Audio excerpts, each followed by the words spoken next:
If you're a new parent, you know there are a lot of challenges. But there's one that can be incredibly stressful. Your baby just will not take a bottle. It's so common, but it can feel really isolating. You're not alone, though. And in this explainer, we're going to break down a clear, step-by-step strategy to get through it. You know, this is a direct quote from a parent who was right in the thick of this struggle. And it just perfectly captures that feeling of frustration, doesn't it? So the first thing to know is, what you're feeling is normal, and you are definitely not alone. So, we're going to take all that frustration and turn it into a real plan. We'll walk through some proven, real-world tips, everything from timing your first try to the actual technique, to make this whole journey just a little bit smoother for both you and your baby. First, let's talk about why this is such a big deal. I mean, it's for all sorts of reasons, right? A mother might be getting ready to go back to work, or maybe you just need a break and want your partner to be able to help with the feeding. Suddenly, introducing a bottle isn't just a nice idea, it becomes a necessity. And that's why it's so tough when the baby says, "No way." Okay, so where do we even begin? Well, success really starts with getting the foundation right. Before you even think about offering that first bottle, there are two absolutely critical things you need to nail down: the timing and the tools. Let's start with maybe the most important factor of all. When do you introduce the bottle? Is there some kind of magic window for this? It turns out there absolutely is. This timeline is just so important. For the first few weeks, you really want to focus on establishing breastfeeding. But then you hit this golden window, right between 1.5 and 3 months. This is when babies are usually way more adaptable. If you wait until they're 5 or 6 months old, well, they've become a lot more aware and kind of set in their ways, which can make this transition so much harder. So once you've got the timing right, the next big piece of the puzzle is the equipment itself.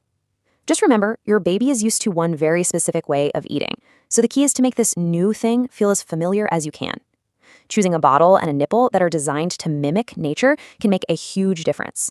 Seriously, this little detail can dramatically up your chances of success. All right, so you've got the timing down, you've picked out the right bottle, but there's one more essential ingredient that holds this entire process together, and that is patience. Let's be real about what patience actually means here. We're not talking about trying once or twice and calling it a day. You have to be prepared for a process that could take anywhere from 10 to 15 days of consistent, gentle effort. Think of it less like a single event and more like building a new routine. This is what we can call the patience loop. It's simple. You offer the bottle very gently. Your baby will probably refuse at first. That's okay. Now, the most critical step is number 3.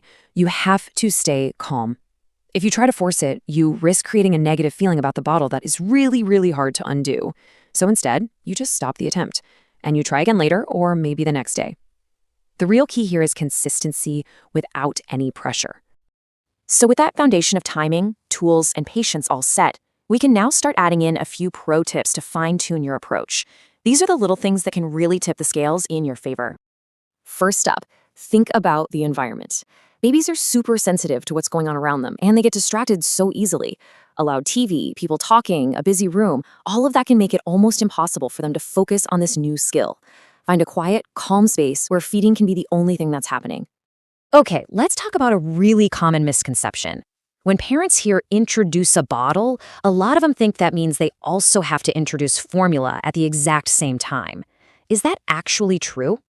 Absolutely not. In fact, you really should start by putting your own expressed breast milk into that bottle. Why? Because it provides a familiar taste and a familiar smell, which is really comforting for the baby. You're only changing one thing, how the milk is delivered, not the milk itself. That makes acceptance way more likely.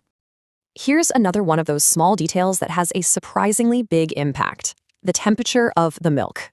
Your baby is used to milk that's at body temperature, so serving it too hot or straight out of the fridge can be a bit of a shock.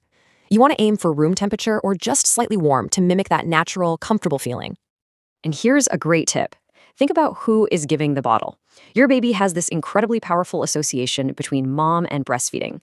Sometimes just having a partner, a grandparent, or another caregiver be the one to offer the bottle can help break that pattern and make the baby more open to trying this new way of eating. Okay, after all the tips, all the techniques, the most important thing you can do is simply listen. Success, at the end of the day, really comes down to paying close attention to your baby and responding to their cues. It is so important to know when to just take a break. If your baby is sick or teething or just having a really tough day, what they need is comfort, not a new challenge. Trying to push the bottle when they're already feeling miserable will just backfire. In those moments, it's best to hit the pause button and go back to what's familiar and comforting. And really, this quote just sums it all up perfectly.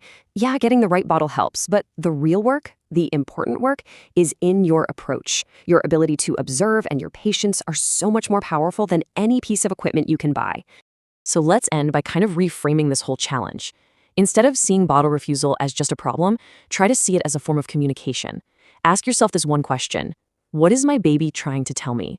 The answer to that question is going to be your most reliable guide through all of this.